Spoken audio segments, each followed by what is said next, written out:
people want to assume sex, drugs, and rock and roll, and Right, that had nothing to do with this. But at least they have these great legacies of that that will never ever that it will always have. Yeah. Well, this is a tough one. What was Ronnie's brightest moment as a performer? I mean, that's a hard one because he had amazing and very influential years, both with Sabbath and as a solo artist.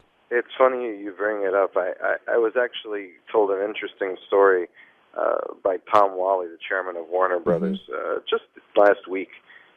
We were in the studio mixing down the record, and we were making comments about one song or the next, and he was making a comment about how when he was a young A&R guy back in the day, that one of his first assignments was to go in an A&R record for a guy named Ronnie Dio. And he was listening to one of the tracks in review, and he was making comments to Ronnie and the rest of the guys. He's like, oh, that keyboard line in this song is a little buried. It's a really big hook. Maybe you should bring it up in the mix.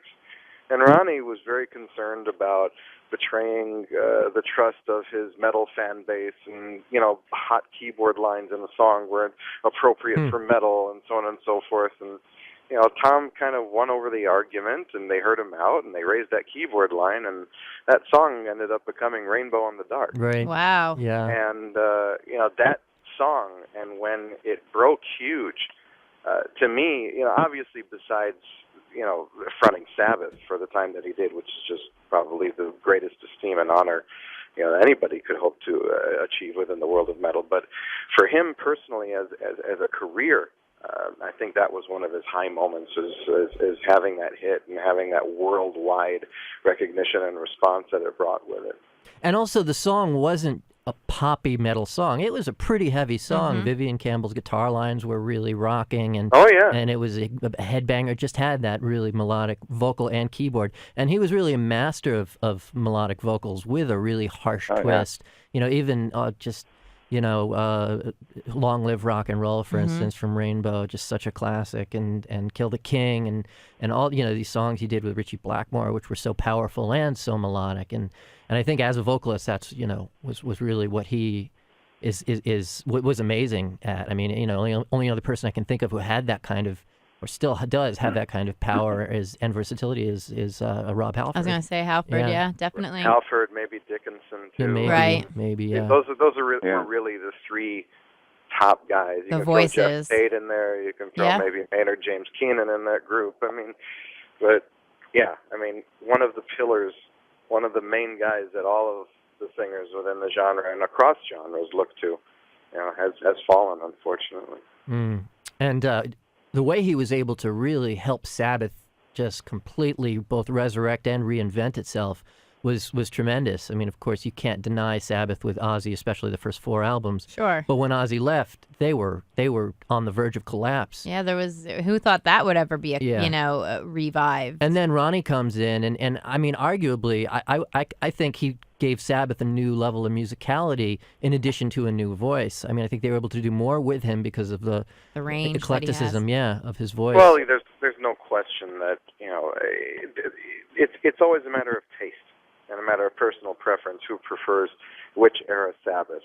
Is it the Ozzy era Sabbath? Is it the Dio era Sabbath? And it's just two different palettes for you of what Sabbath is able to provide. I mean, Ronnie just had tools in certain areas that Ozzy doesn't have, and Ozzy has tools in certain areas that Ronnie didn't have. It's just two completely different sides of the coin, if you ask me. I mean, each one had their abilities and their skills in their own respective areas, I think. Sure.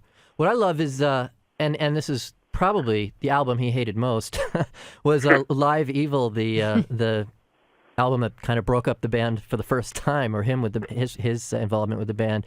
But hearing him doing the early Sabbath songs was pretty cool, and I thought giving them a new flavor and also a new perspective on an old, a new take on an older and then song. Doing the live versions of Mob Rules and Heaven and Hell, and it's just great stuff. Sign of the Southern Cross, I think is on there.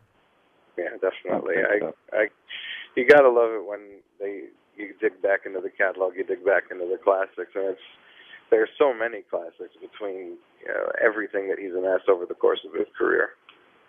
Has anyone heard or have we all heard the performances that Rob Halford did with Sabbath? The last days, I think Ronnie dropped out of the tour when they were having, I think it was in the Dehumanizer era, and Halford came in and filled in for the last 2 nights, and it's floating around on the internet, but it's really interesting. I'd love to hear it. It's really interesting to hear too. Rob doing the songs. I mean, it Sounds was a trial awesome, by man. fire. Yeah, it's pretty cool stuff. It's pretty awesome. Well, if you got to have somebody fill in, I think Halford is would be a good choice. Oh yeah, he'll do. It's actually funny. For me, that Dehumanizer era for me was probably like some of my favorite Ronnie stuff. You know, when you hear that stuff, when you're that talented of a vocalist, no matter who you're playing with, you know, you're gonna know that's Ronnie Dio.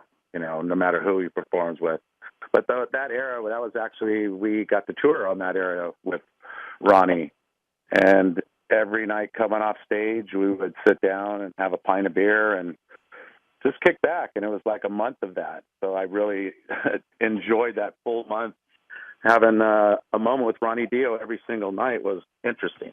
It was amazing. I imagine. Yeah. It's pretty incredible. I remember the first time I heard Ronnie Dio playing with Sabbath was I guess it was 80 or something. The movie Heavy Metal came out. And at that point, I was 14 years old. I'd been into, AC/DC and Zeppelin and, Cheap Trick, classic rock stuff. And I discovered, I saw the movie, which was an animated film, a science fiction kind of crazy movie, but it had the Mob Rules in it, the Black Sabbath song from that album, Mob Rules. And it just blew me away. I was like, holy crap. I mean, the rest of the soundtrack was like, I think Sammy Hagar was on there, and Devo, and some not so heavy metal, Not so metallic people. stuff in heavy metal. But that song just kind of flipped me out, and I ran out and promptly shoplifted the record from my local Sears. At age 14, I could say that because I think there's criminal. There's a statute of limitations. Exactly, Nobody's going to be coming up looking for you for that one. I don't think my mom's listening. We're going to call her. But it's just an incredible record and an epiphany, for me. Did you have any sort of groundbreaking moments when you first heard? I don't have anything that stands out. I just remember the first time I ever met him, just like and seeing him. It was when Machine Head was touring with Megadeth in Heaven and Hell, and that was the first time I'd ever actually met him. And he was just very gracious, and I just remember he was about my height, and I just remember that the Machine Head guys would tell me, they're like, yeah, Ronnie just is the friendliest guy back there drinking his tea, and he would have his little bell-bottom pants on, and he was just so animated, but not in a comical way. Just he reminded me like one of my old Italian uncles, but soft-spoken too. Yeah, very, very sweet. He just seemed very animated, and they just, I just remember seeing him talking to Tony Iommi backstage a few times, and just met him, and he was just very gracious. Dave, as a performer, did you learn anything or take anything from Ronnie's style? Because he had such a theatrical and dramatic style with his gestures and the way he kind of moved. I don't know too many who didn't. Mm-hmm. I think that both Bruce Dickinson and Rob Halford borrowed from Ronnie. I think everybody borrowed from Ronnie. For God's sake, anybody that's ever put the devil horns up has borrowed from Ronnie. Right now. So he's his presence to be. I know that people always make reference to his stature and that he was a small man, but I mean he appeared 8 feet tall on stage. He had this presence to him. He could. He had those very dramatic movements, and the Dungeons and Dragons kind of stuff always seemed to be a little tongue in cheek to me. I always loved it. Hell, I mean, I lived in a castle for a little bit of a period of time, a la Ronnie James Dio style. So I'm a fan of where he goes with things from time to time, but. The great thing about him was his ability to just be a presence up there, someone who could really command the crowd and someone who could really just move with the sort of energy that really convicted you. Right, up till the end. I mean, I saw the last tour in New York with Heaven and Hell, and it was tremendous. I mean, he could still just command the stage at age 60. I guess he would have been 66 or 67. Just incredible. Still had the voice. It's Yep. like my dad's age, and I can't think of my dad moving around like that and hitting those kind of notes. You know what I mean? He's like shuffles around, and most of my friends' dads are like that too. And you see him just still being able to move like he did, and just get that takes a lot. Expend that energy to have his voice fill a room like that. Still, Yeah, at least Geezer and Tony can just stand still and do their thing. yeah. Yeah. You mean you got to be strong in here in the torso too. Yeah, absolutely. Well, I'm going to jump, you guys. Okay. Thanks for having me Thank on. you Thanks, so Chuck. much for joining us, Chuck. I really appreciate Hey, it. Dave, I didn't get to say hello, but How are you, man? I'm doing good, man. Say the hello when you say the care of goodbye. Right. All right. Thanks, Chuck. Well, All all right. righty, we'll see you. And Dave, thanks so much for talking with us about Dio. I'd love to also, as sort of sad a moment as this is now, it's getting